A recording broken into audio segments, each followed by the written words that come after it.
Bueno, ahí estamos. Interrúmpanme las veces que haga falta, no se hagan problema, porque yo me concentro en esto y por ahí hay alguno que quedó afuera y lo tengo que Bueno, admitir. Creo que ahí estamos todos. Bueno, muy bien. Nos vamos a ir ahora al capítulo 9, versículo 18. A ver si es verdad.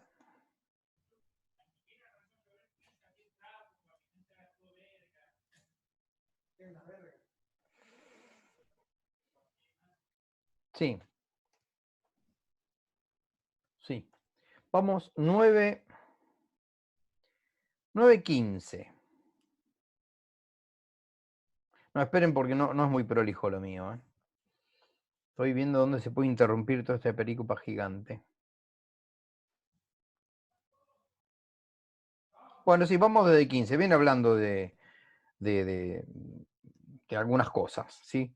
Les recomiendo, por favor, leerlas todas, enteras, estas cartas. Si no las leen ahora en Biblia 4, no digo que después no la vayan a leer, pero es el momento este. Fíjense que mi materia no está teniendo trabajos prácticos y toda esta cosa. A las materias que tenemos por final las estamos dejando más que nunca en este año, que bueno, que transcurra el tiempo y que el alumno vaya estudiándola durante todo el año. Así que bueno.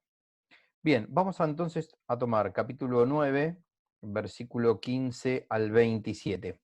Si alguien es tan amable, lo escuchamos. yo leo. Bueno, Pero yo no he usado ninguno de esos derechos y no lo escribo ahora para que me los reconozcan. Más me valdría morir. Nadie me quitará esa gloria. Anunciar la buena noticia no es para mí motivo de orgullo, sino una obligación a la que no puedo renunciar. Ay de mí si no anuncio la buena noticia. Si lo hiciera por propia iniciativa, recibiría mi salario.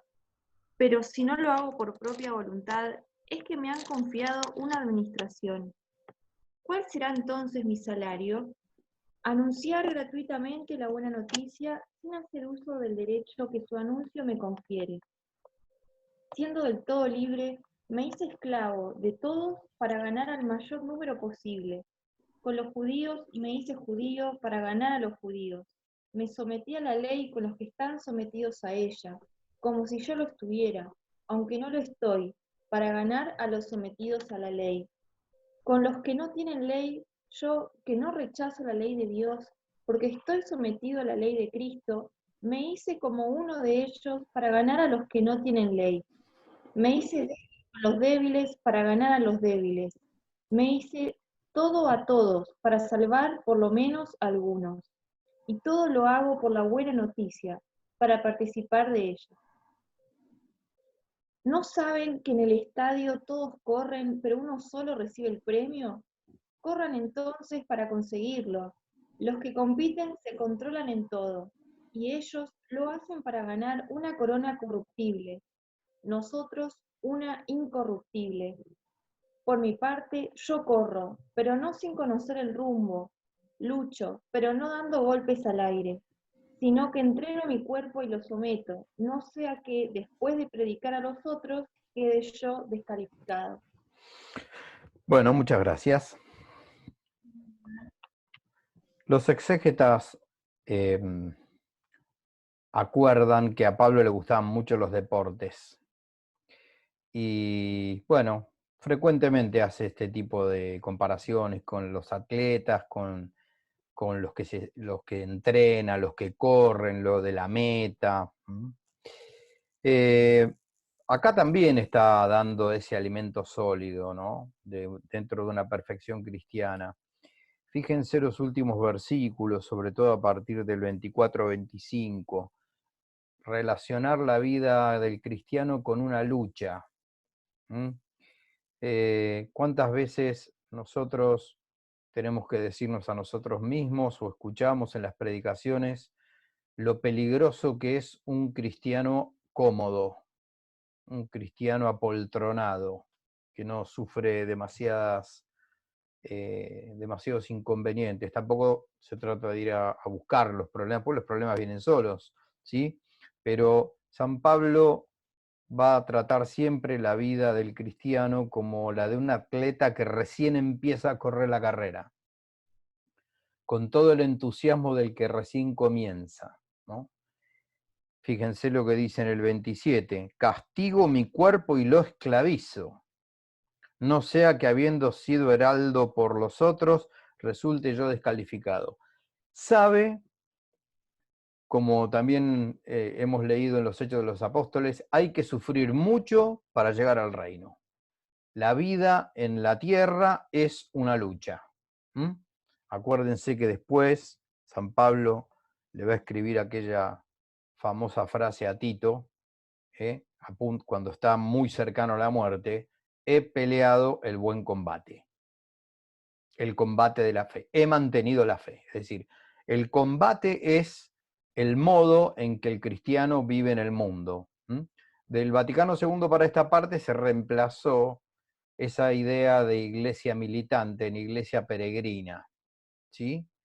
Hay literaturas abundantísimas sobre si fue feliz o no fue feliz ese cambio. Lo que sí que es un poco atenuado. El peregrino sigue siendo alguien que se mueve, pero ya la palabra militante tenía un contorno de lucha, un contorno casi bélico, ¿no? Pero bueno, eso es muy del espíritu de San Pablo, un espíritu aguerrido, un espíritu que está permanentemente en lucha. Los que están desde el principio con el cursado de esta materia recordarán, creo que fue la primera clase que yo expliqué, que se calcula que aproximadamente entre tierra y mar, San Pablo no andaba menos de 35 kilómetros por día.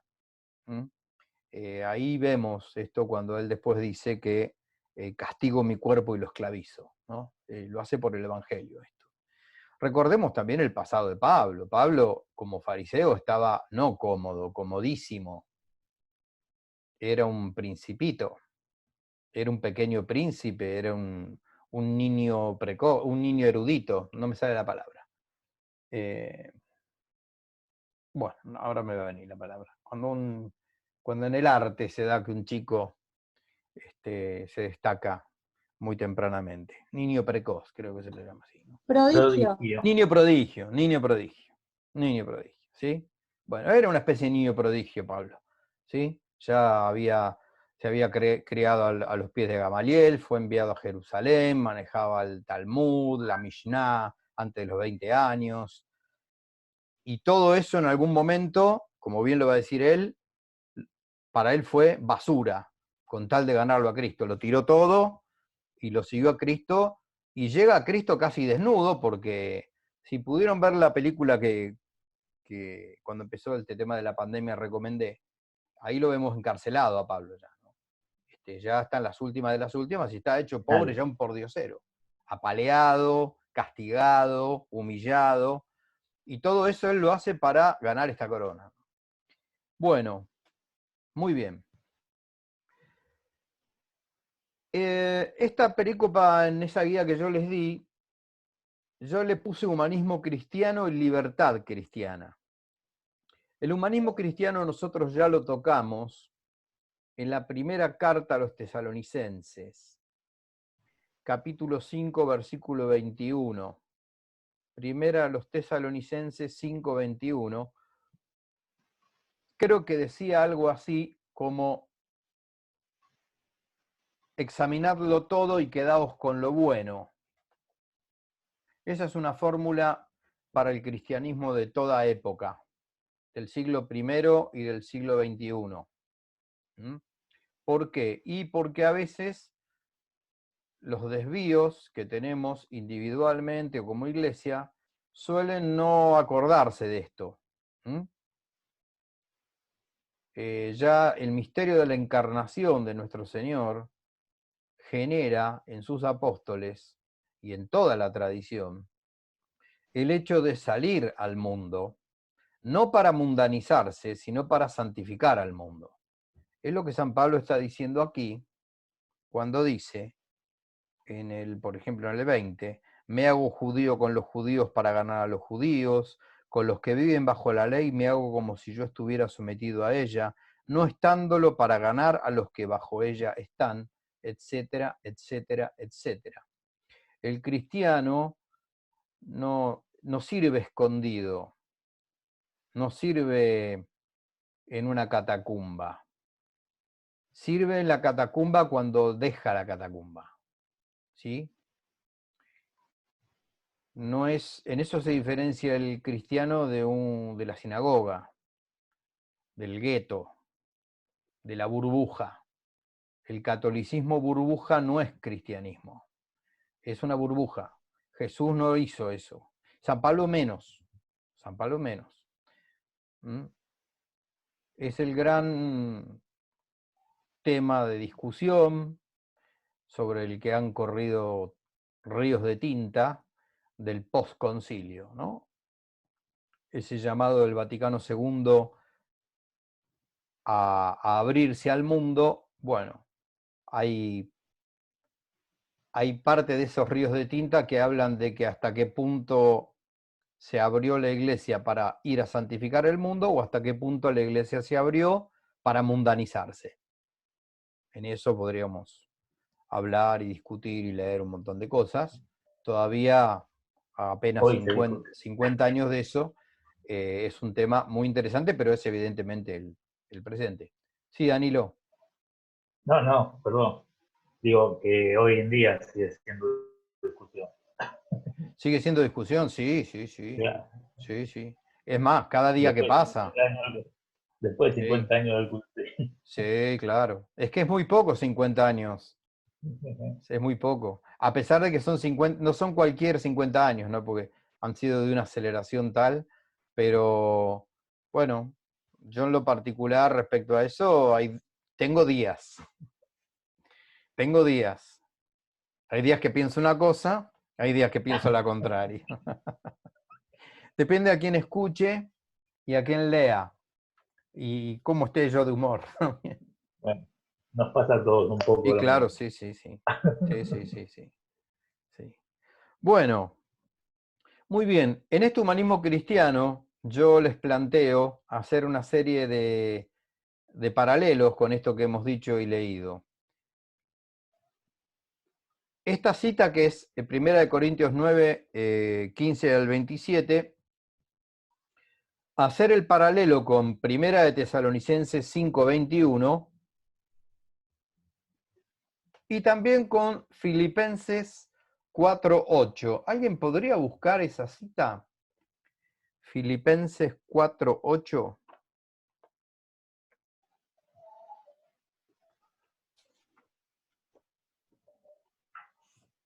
Yo acá la tengo. Bueno, escuchamos. Por lo demás, hermanos, todo cuanto hay de verdadero, de noble, de justo, de puro, de amable, de honorable, todo cuanto sea virtud y cosa digna de elogio, todo eso tenedlo en cuenta. Todo cuanto habéis aprendido y recibido, y oído y visto en mí, ponedlo por obra y el Dios de la paz estará con vosotros. Me alegré mucho en ahí eso. nomás, Nicolás, gracias. El corazón de esto está en el versículo 8. Por eso me permití interrumpirte, Nicolás. Gracias. Atended a cuanto hay de verdadero, de honorable, de justo, de puro, de amable, de laudable, de virtuoso, digno de alabanza. A esto estad atentos. ¿Tiene una vigencia? ¿Tiene una vigencia?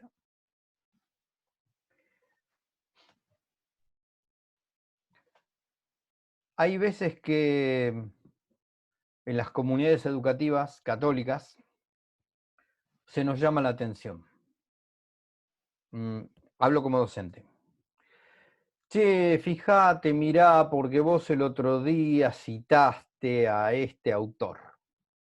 Y este autor, un tiempo más adelante, apostató. o fue, qué sé yo, se comprobó un caso de corrupción eclesiástica y vos lo estás citando. Bueno, un momento. Yo no estoy citando el desvarío que tuvo. No estoy haciendo una apología del error, al contrario, estoy citándolo cuando tuvo un momento de lucidez, de iluminación, y escribió lo que escribió. Ese es el error del integrismo. ¿Han escuchado esta palabra alguna vez? Lo tenemos serpenteando dentro del catolicismo, el integrismo. Tiene que ser católico, tiene que ser casi perfecto para que sea citable. X autor. Conozco muchos colegas y cristianos de buena voluntad que citan un montón de autores, nada más que porque son católicos. Por ejemplo, escritores, no eclesiásticos, literatos. ¿Sí? Entonces citan a Chesterton, citan a Tolkien, citan a Lewis, que son grandes escritores, ¿sí? Y además eran católicos, o se hicieron católicos. Pero muchas veces a alguien que ha tenido algunos desvaríos en su vida de fe, prefieren no citarlo. Por eso. Maritain, por ejemplo, ¿no? Jacques Maritain, el final de Maritain es casi rayano en el liberalismo. Bueno, pero no le quita autoridad a todo lo que escribió antes, desde el punto de vista de sana doctrina filosófica, ¿no? ¿Me explico? Entonces, esto es lo que San Agustín llamaba los semina verbi. No sé si han escuchado ese término. Semina verbi. Si tuviera el pizarrón lo escribo. Semina verbi sería semillas del verbo. San Agustín decía que en el mundo, por el pecado original, había como esparcidas semillas del verbo de Jesucristo, de la verdad, de la belleza de Cristo, que estaban dispersas por el mundo. El cristiano lo que tenía que hacer era no esconderse del mundo, asustarse del mundo, sino ir al mundo a recuperar esas semillas del verbo, esos pedazos de verdad, de amor y de belleza que tienen como sede a Jesucristo, y traerlas a la iglesia, y a su vez ir y santificar al mundo. Ahí está la idea de humanismo cristiano, aparece otra vez, ¿no es cierto? Eso es libertad cristiana. No citar a un autor porque era católico. Al autor hay que citarlo por lo que dice. El campeón de esto, el gran campeón de esto, fue Santo Tomás de Aquino. El del humanismo y el de la libertad cristiana. El de la libertad espiritual. ¿Cuántas veces lo leemos en la Suma de Teología, refutando a un padre de la Iglesia con un filósofo pagano? Por decir, objetar a San Gregorio de Niza con Aristóteles. ¿Y qué problema hay? Cuando el espíritu libre está buscando la verdad, se da aquello de amigo de Platón, pero más amigo de la verdad. Digo porque, vuelvo a repetir, en nuestra Santa Madre Iglesia tenemos un abanico de posibilidades y de condiciones abiertas y de caminos de perfección. Hay veces que nos topamos con estos planteos, ¿m? De ver a la Iglesia como un club de puros, donde solamente me relaciono con gente que está muy subida espiritualmente. Y el resto, no, el resto qué sé yo, que se arregle. Están como por debajo. Como si hubiera cristianos de primera y cristianos de segunda. ¿Mm? Esto yo a veces me tomo estos deslices porque son cosas que en la práctica docente aparecen. Y creo yo que estos textos de San Pablo iluminan de manera irrefutable, porque estamos hablando nada más ni nada menos que de la palabra de Dios. Así que estos pasajes yo creo que, más allá del estudio que estamos haciendo, ameritan una meditación constante, ¿no? Casualmente para iluminar el presente nuestro. Bueno, ¿Cómo venimos? ¿Bien? Bien. Sí, sí, profe. Sí, Bueno, muy bien. Acá paró de llover, por suerte. Bueno, tercera parte de la carta. Tercera parte de la carta. Gran pasaje, capítulo 11, 17 al 34. Primera de Corintios 11, del 17 al 34.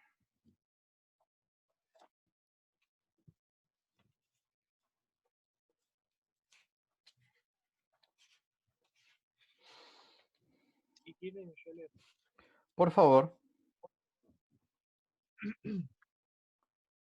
Porque Cristo no me envió a bautizar, sino a anunciar la buena noticia, y esto sin recurrir a la elocuencia humana, para que la cruz de Cristo no pierda su eficacia. El mensaje de la cruz es una locura para los que se pierden, pero para los que se salvan, para nosotros, es fuerza de Dios. Porque está escrito, destruiré la sabiduría de los sabios y rechazaré la ciencia de los inteligentes. ¿Dónde está el sabio? ¿Dónde el hombre culto? ¿Dónde el razonador sutil o sofista de este mundo? ¿Acaso Dios no ha demostrado que la sabiduría del mundo es una necedad? En efecto, Perdón, Nico. Perdón. sí. Disculpa que te interrumpa. ¿Estás en el capítulo 11 de la Primera de Corintios? No, capítulo 1. Ah, me parecía. Me Me parecía. equivoqué. la verdad tiene Perdón. una traducción muy rara. Me parecía. Iba a decir la misma. Me parecía. ¿Ves? Perdón. Esta Aldana aparece para criticar nomás.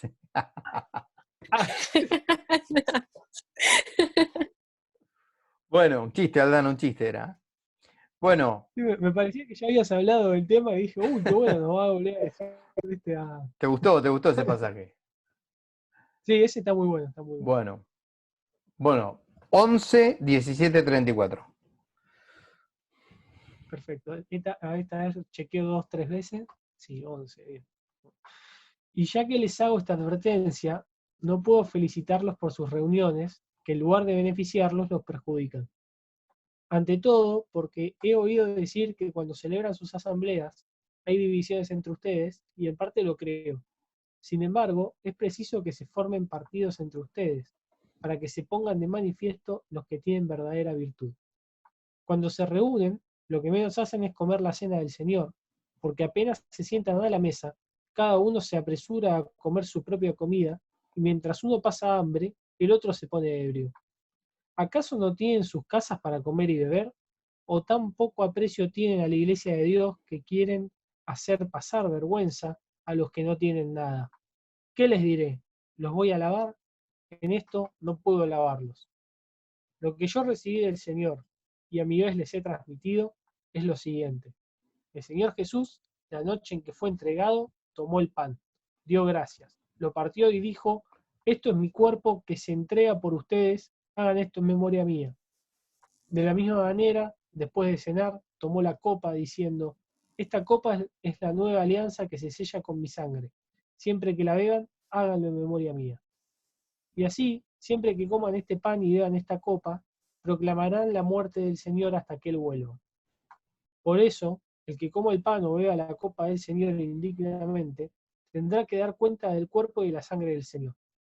Que cada uno se examine a sí mismo antes de comer este pan y beber esta copa.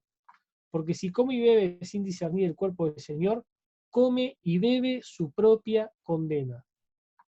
Por eso, entre ustedes hay muchos enfermos y débiles, y son muchos los que han muerto. Si no examináramos a nosotros mismos, no seríamos condenados.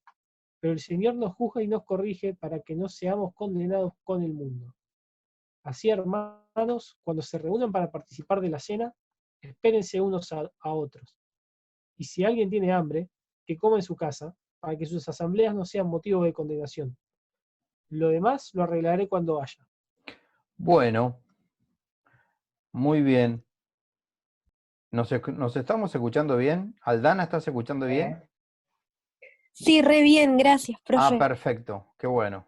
A vos se te escucha re bien, Aldana. Sí, ahí cuando te conectás se escucha muy bien. Bueno, ¿qué decir de este pasaje? Hay de todo aquí. Vamos a meternos en el contexto histórico.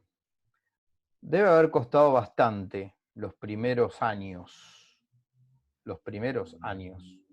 entender qué era esto de la cena, Cena Domini, ¿no? La cena del Señor. Debe haber costado bastante trabajo al principio de las comunidades entender que no era un juntarse a cenar y rezar un rato, sino que eso de comer el pan y tomar el vino era algo muy serio, mucho más serio que una mera reunión social, gastronómica. Claro que sí. Vamos a ver qué ribetes de actualidad puede llegar a tener eso. Desde el punto de vista textual, este es el primer fragmento que la arqueología bíblica rescata de la fórmula consagratoria. Esperen que no encuentro el pasaje. Sí, versículo 25. Después de cenar tomó el cáliz diciendo, este cáliz es el Nuevo Testamento de mi sangre. Perdón, no era ahí. El versículo 24. Después de dar gracias, lo partió y dijo. Después aparecen los evangelios, pero el primer escrito que lo tiene esta fórmula rescatada, es de la mano de San Pablo en la primera carta a los Corintios.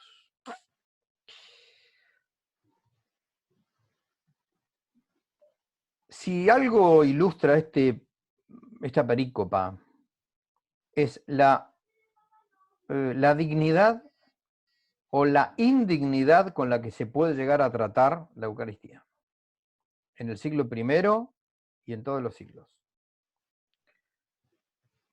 El modo en el que el Señor ha elegido quedarse entre nosotros, que es en lo más sencillo que podía haber en esa época, que es un pedazo de pan.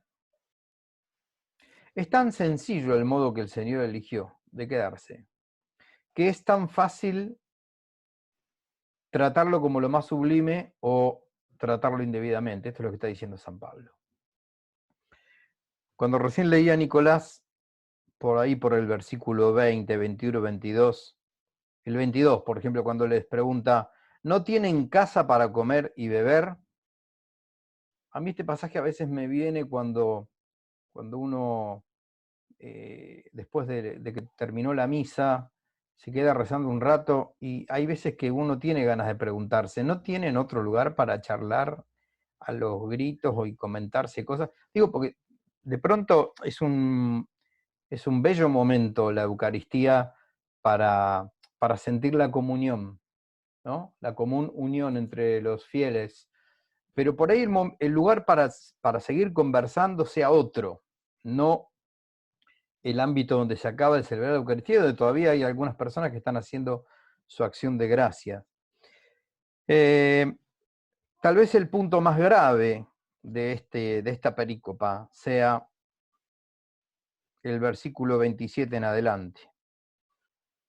Quien come el pan y bebe el cáliz del Señor indignamente, se hace reo del cuerpo y de la sangre del Señor.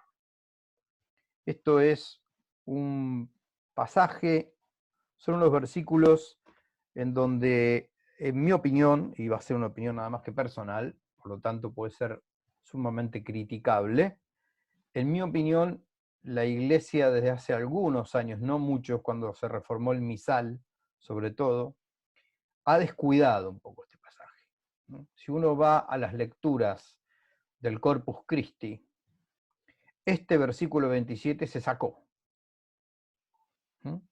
Es decir, se lee, cuantas veces comáis este pan y bebáis este cáliz, anunciáis la muerte del Señor hasta que Él venga, y termina la lectura.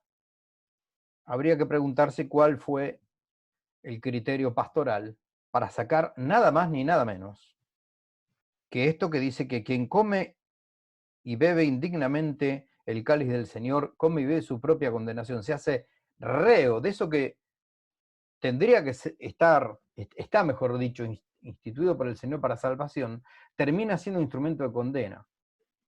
Llama la atención cuál ha sido el criterio. Yo me acuerdo que Monseñor Aguer, esto lo rescató en una homilía, en un Corpus Christi casualmente. Él me acuerdo que habló del tijeretazo del versículo 27, que el magisterio ordinario, a nivel conferencia episcopal, había decidido. Fíjense lo que dice el 30. Por eso hay entre vosotros muchos débiles, enfermos y muchos dormidos. Él acusa, esto es una cosa que yo detecté hace no mucho tiempo, que Pablo advierte cierta proliferación de falta de salud física, de enfermedad concretamente, tal vez por estar recibiendo indignamente el cuerpo del Señor. Qué misterio este, qué misterio. Bueno, se nos está terminando el tiempo. Se nos está terminando el tiempo. Vamos a ir al versículo 13. Perdón, al capítulo 13, 1:13, al famoso himno a la caridad, y con esto terminamos. ¿Sí?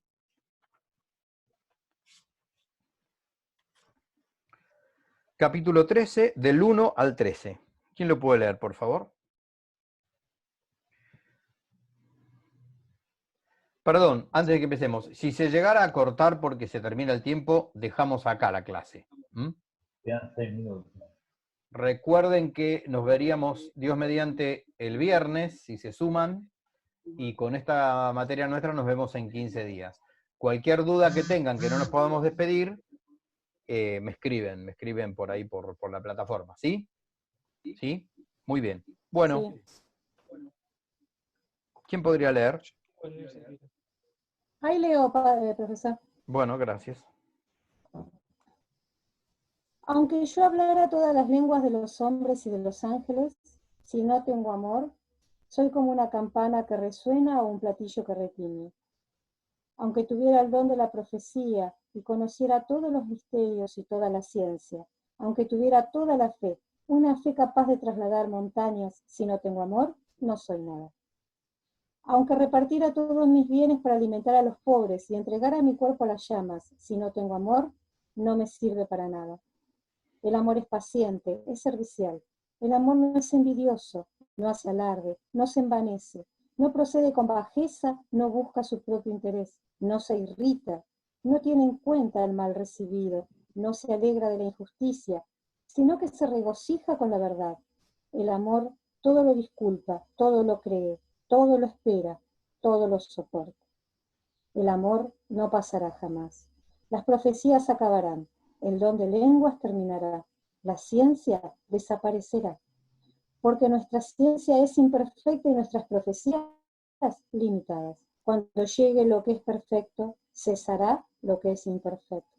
Mientras yo era niño, hablaba como un niño, sentía como un niño, razonaba como un niño, pero cuando me hice hombre, dejé a un lado las cosas de niño. Ahora vemos como en un espejo, confusamente. Después veremos cara a cara. Ahora conozco todo imperfectamente. Después conoceré como Dios me conoce a mí. En una palabra, ahora existen 3 cosas: la fe, la esperanza y el amor. Pero la más grande de todas es el amor. Bueno, muchas gracias. Daría para hablar como 20 minutos de este pasaje tan conocido.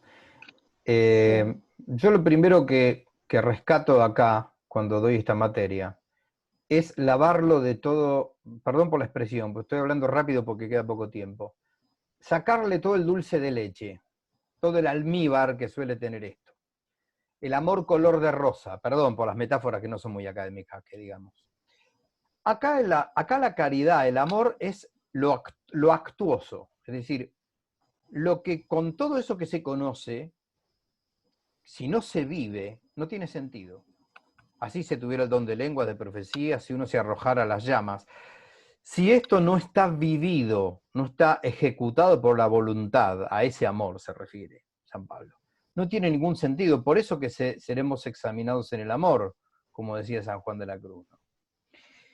Por eso es esta profecía que San Pablo dice: La fe y la esperanza pasarán, pero el amor no pasará, porque realmente nuestra alma va a ser examinada no en base a lo que creyó, sino que cómo actuó en base a lo que creyó. Si llevó a la vida de todos los días, a la práctica, al amor, a la voluntad, todo eso que creyó.